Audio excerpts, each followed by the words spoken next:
पर्याय अवश्य होगी।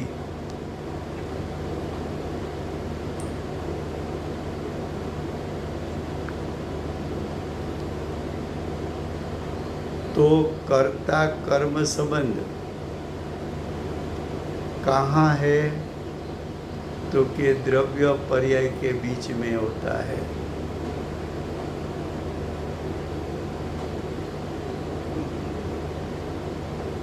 किस द्रव्य में?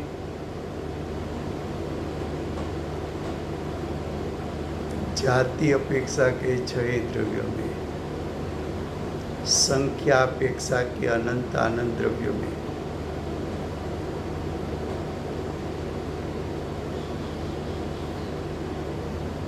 अब व्याप्य व्यापक संबंध का अर्थ क्या है? तो कि उसका स्थूल दृष्टांत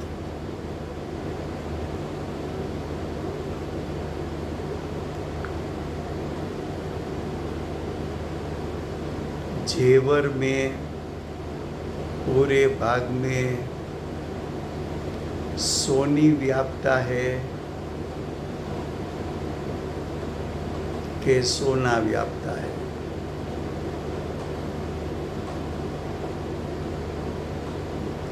घड़े में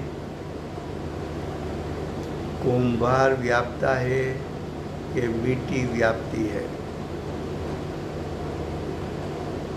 जेवर में सोना व्याप्ता है, इसलिए जेवर के कर्ता सुनार नहीं है, जेवर के कर्ता सोना है।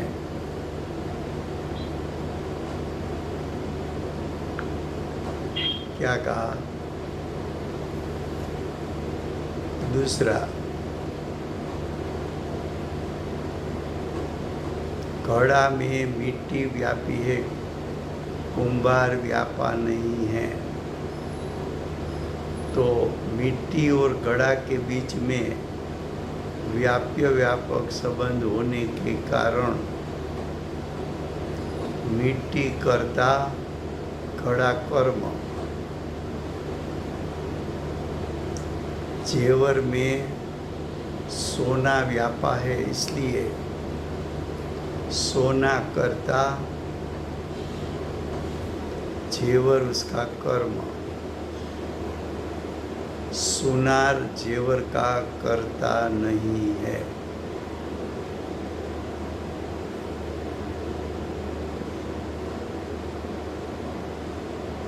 तो कर्ता कर्म संबंध होता है, वहाँ व्याप्य व्यापक संबंध होता है। जीव के लिए एक तीसरी बात भी आती है। दूसरे 5 द्रव्य के लिए ये बात नहीं है कि जीव जो परिणाम का कर्ता बनता है, वही परिणाम का जीव भोक्ता बनता है। जीव में भोक्ता शब्द प्रयोग क्यों किया? तो कि जीव में ज्ञान और सुख गुण वेदनभूत गुण है।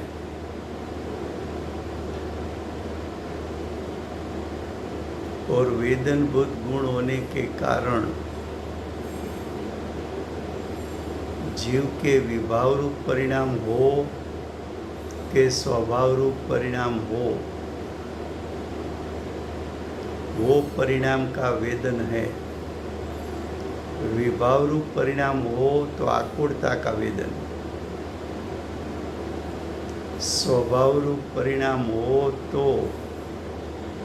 अतीन्द्रिय ज्ञान और सुख का वेदन। तो जीव जिस परिणाम का कर्ता बनता है, वही परिणाम का जीव भोक्ता बनता है। और जिसका कर्ता भोक्ता बना वही परिणाम में जीव द्रव्य व्यापता है। इसलिए ऐसा कहने में आता है कि जहाँ कर्ता कर्म संबंध है वहाँ भोक्ता भोग्य संबंध है, वहाँ व्याप्य व्यापक संबंध है। ये सभी बात फिर से गुजराती में।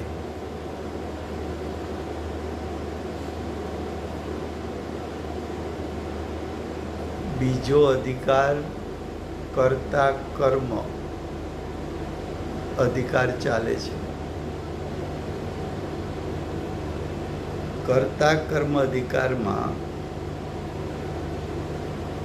प्रथम तो एम कहूँ कि अज्ञानी कर्ता छे, अज्ञान एनु कर्म छे।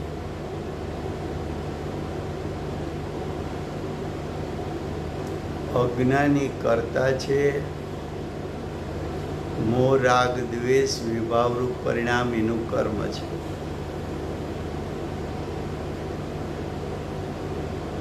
ए बात हमणां आपणे ज्ञानमां पेन्डिंग राखवी। प्रथम कर्ता कर्म प्रवृत्ति एना माटे 6 द्रव्योनो लागू पड़तो सिद्धांत शुं छे? पछी आपणे आत्मामां उतारशुं अने पछी आ टीकामां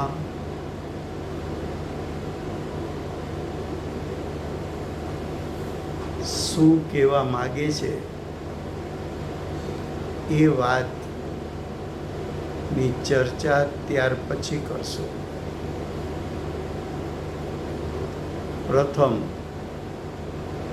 6 द्रव्यने लागू पड़तो सिद्धांत।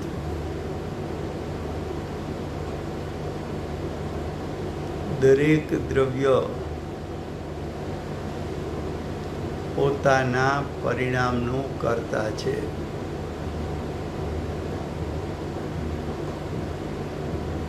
જીવ દ્રવ્ય પોતાના પરિણામનું કર્તા છે। જીવ ચાહે શુભ પરિણામ કરે તો એનો કર્તા, અશુભ પરિણામ કરે તો એનો કર્તા, શુદ્ધ પરિણામ કરે તો એનો કર્તા। જીવ વિભાવ કરે તો એનો કર્તા અને જીવ શુદ્ધતા ઉત્પન્ન કરે તો એનો કર્તા। ઉદ્ગલ પરમાણુ પોતાના પરિણામનો કર્તા છે। ઉદ્ગલના દરેક પરિણામ અચેતન છે, રૂપી છે। તો પૂતગલ પોતાના પરિણામનું કર્તા છે। ધર્મદ્રવ્ય પોતાના પરિણામનું કર્તા છે।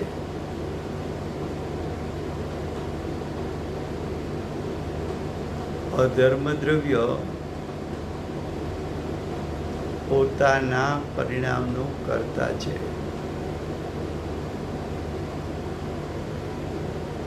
આકાશ દ્રવ્ય પોતાના પરિણામનું કર્તા છે। કાળ દ્રવ્ય પોતાના પરિણામનું કર્તા છે। પ્રત્યેક દ્રવ્ય પોતાના પરિણામનું કર્તા થઈ શકે। એક દ્રવ્ય બીજા દ્રવ્યના પરિણામનું કર્તા થઈ શકતું નથી.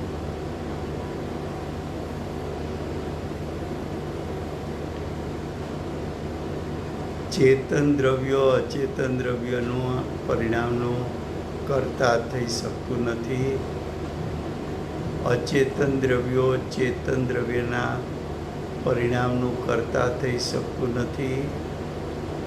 એક ચેતન દ્રવ્ય બીજા ચેતન દ્રવ્યના પરિણામનું કર્તા થઈ શકતું નથી.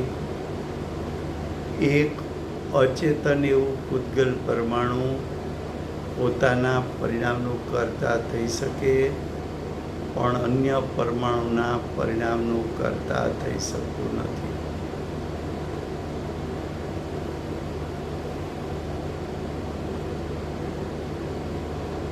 દરેક દ્રવ્ય પોતાના પરિણામનું કર્તા છે. દરેક દ્રવ્ય પોતાના પરિણામનું કર્તા કેમ છે? તો કે દરેક દ્રવ્યના ધ્રુવ સ્વભાવમાંથી વર્તમાન પરિણામ ઉત્પન્ન થાય છે.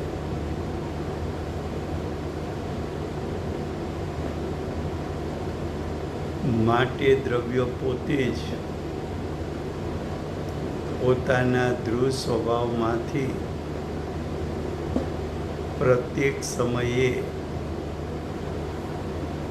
એક પરિણામને ઉત્પન્ન કરે છે. માટે દરેક દ્રવ્ય પોતાના પરિણામનું કર્તા છે. ધ્રુવ સ્વભાવમાંથી અનાદિથી અનંતકાળ પ્રત્યેક વર્તમાન સમયમાં એક પરિણામને ઉત્પન્ન કરી શકે એવું શક્તિરૂપ સામર્થ્ય છે. માટે દરેક દ્રવ્ય અનાદિથી અનંતકાળ પ્રત્યેક સમયે પોતાના પરિણામનું કર્તા થઈ શકે છે.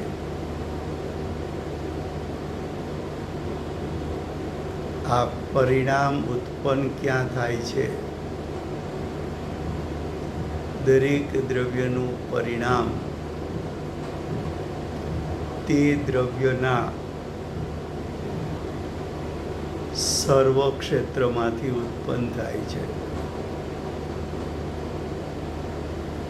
જીવનું ક્ષેત્ર અસંખ્યાત પ્રદેશ છે, તો જીવના પરિણામ જીવના અસંખ્યાત પ્રદેશથી ઉત્પન્ન થાય. પૂતગલ પરમાણુ એક પ્રદેશી છે, તો પૂતગલ પરમાણુના એક પ્રદેશથી એનું પરિણામ ઉત્પન્ન થાય. આકાશ દ્રવ્ય અનંત પ્રદેશી છે, તો આકાશ દ્રવ્યનું પરિણામ આકાશ દ્રવ્યના પૂરું ક્ષેત્ર એટલે અનંત પ્રદેશેથી ઉત્પન્ન થાય. એમ પ્રત્યેક દ્રવ્ય પોતપોતાના પૂરા ક્ષેત્રથી પરિણામને ઉત્પન્ન કરે છે. આ પરિણામ ઉત્પન્ન થાય કોના આધારે ઉત્પન્ન થાય છે? દરેક પરિણામ પોતાના દ્રવ્યનું જે ક્ષેત્ર છે એના આધારે ઉત્પન્ન થાય છે. દ્રવ્ય પર્યાય વચ્ચે કેવો સંબંધ છે? તો કે એક સંબંધ કર્તા કર્મપણે છે, બીજો સંબંધ ભોગતા ભોગ્ય છે, ત્રીજો સંબંધ વ્યાપ્ય વ્યાપક સંબંધ છે.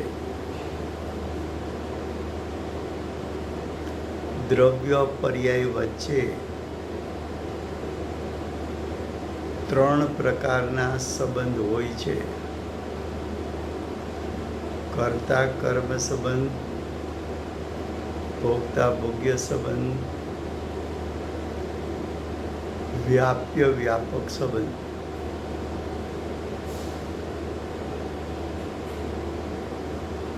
દ્રવ્યમાંથી પર્યાય આવતી હોવાથી, દ્રવ્યના ધ્રુવ સ્વભાવમાંથી પર્યાય આવતી હોવાથી પર્યાયનું કર્તા દ્રવ્ય છે. અને જે પર્યાય ઉત્પન્ન થઈ એનો આસ્વાદ આવવો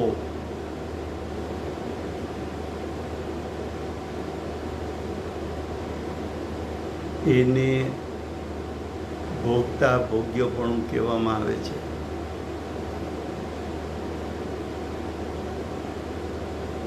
વ્યાપ્ય વ્યાપકપણું એટલે પર્યાયના પૂરા ભાગમાં દ્રવ્ય વ્યાપે છે. વ્યાપનાર દ્રવ્ય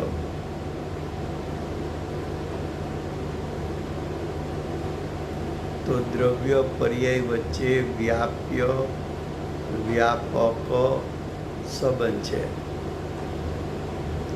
વ્યાપક દ્રવ્ય થયું, વ્યાપ્ય એની પર્યાય થઈ, તો વ્યાપ્ય વ્યાપક સંબંધ સ્થૂળ દ્રષ્ટાંત લ્યો તો સોનાના દાગીનામાં સોનું વ્યાપે છે, સોની વ્યાપતો નથી. માટીના ઘડામાં માટી વ્યાપે છે, કુંભાર વ્યાપતો નથી. જ્યાં વ્યાપ્ય વ્યાપક સંબંધ હોય ત્યાં કર્તા કર્મ સંબંધ હોય, કર્તા કર્મ સંબંધ હોય ત્યાં ભોગતા ભોગ્ય સંબંધ હોય. સોનું અને દાગીના એના વચ્ચે વ્યાપ્ય વ્યાપક સંબંધ હોવાથી દાગીના પર્યાય છે, એટલે કે કર્મ છે. સોનું દ્રવ્ય છે, દાગીનામાં સોનું વ્યાપ્યું છે, માટે સોનું કર્તા અને દાગીનો એની પર્યાય એનું કર્મ. તો સોનું અને દાગીના વચ્ચે કર્તા કર્મ સંબંધ એટલા માટે છે કે એ બંને વચ્ચે વ્યાપ્ય વ્યાપક સંબંધ છે. પણ સોની અને દાગીના વચ્ચે કર્તા કર્મ સંબંધ નથી, કેમ કે સોની દાગીનામાં વ્યાપતો નથી.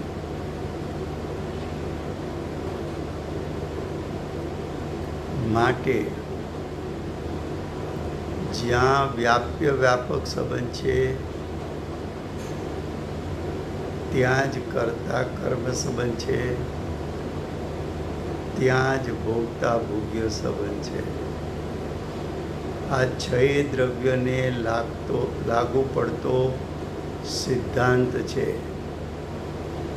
આ 6 દ્રવ્યને ત્રણેય કાળ પ્રતિ સમય લાગુ પડતો સિદ્ધાંત છે કે જ્યાં વ્યાપ્ય વ્યાપક સંબંધ હોય ત્યાં જ કર્તા કર્મ સંબંધ હોય અને ત્યાં જ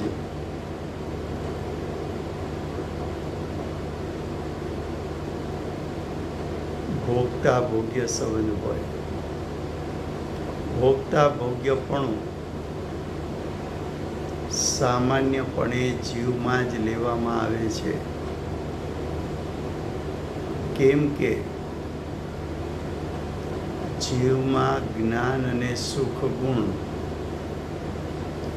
વેદનભૂત ગુણો છે. બાકીના 5 દ્રવ્યોમાં વેદનભૂત એક પણ ગુણ નથી. તો જીવ મોહ રાગ દ્વેષમાં વ્યાપે તો ત્યાં વ્યાપ્ય વ્યાપક સંબંધ છે. તો અજ્ઞાની જીવ મોહ રાગ દ્વેષનો કર્તા છે અને એ મોહ રાગ દ્વેષની આકુળતા સાથે જીવને ભોગતા ભોગ્ય સંબંધ છે. તો જીવ પોતાના પરિણામ સાથે વ્યાપ્ય વ્યાપક સંબંધ હોવાથી એ પરિણામ સાથે કર્તા કર્મ સંબંધ છે, ભોગતા ભોગ્ય સંબંધ છે. જો જીવ શુદ્ધતા રૂપે પરિણમે તો શુદ્ધ પરિણામમાં જીવ વ્યાપો હોવાથી શુદ્ધ પરિણામ સાથે જીવને વ્યાપ્ય વ્યાપક સંબંધ હોવાથી જીવ એ પરિણામ સાથે કર્તા કર્મ સંબંધ અને ભોગતા ભોગ્ય સંબંધ ધરાવે છે. સમય થયો છે. કાલે વિષય આગળ ચાલશે. વર્તમાન 24ના આખરી તીર્થંકર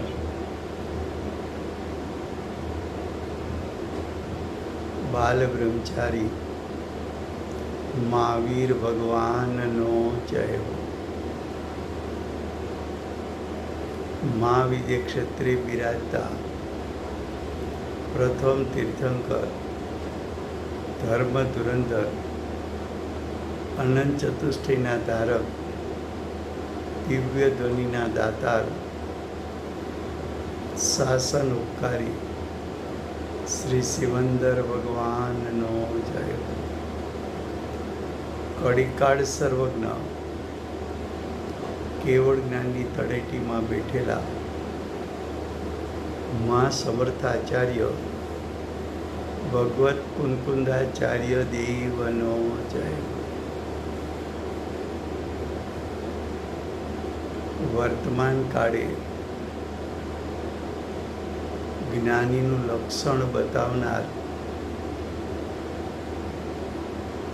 તીર્થના નાયક, તીર્થના સ્થાપક અને તીર્થના પ્રવર્તક પરમ કૃપાળુ શ્રી સદગુરુદેવનો જય હો. પૂજ્ય ગુરુદેવના નવભવનો મહિમા બતાવનાર સ્વાનુભવયુક્ત જાતિસ્મરણ જ્ઞાનયુક્ત પ્રસમ મૂર્તિ ભગવતી માતનો જય હો. સમ્યક દર્શનની પ્રાપ્તિમાં નિમિત્તરૂપ સર્વ જીનવાણી માતનો જય હો. પૂજ્ય ગુરુદેવ અને માતાજીની સાધના ભૂમિ સુવર્ણપુરી ધામનો જય હો. સુવર્ણપુરી ધામમાં બિરાજતા સર્વે દેવશાસ્ત્ર ગુરુ ભગવંતનો જય હો.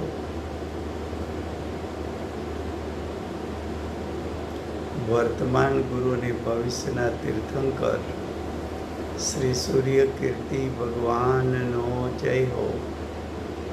શ્રી સૂર્ય કીર્તિ ભગવાનના સમોસરણના મુખ્ય ગણધર દેવેન્દ્ર કીર્તિનાથ ભગવાનનો જય હો. પરમ દિગંબર જૈન ધર્મનો જય હો.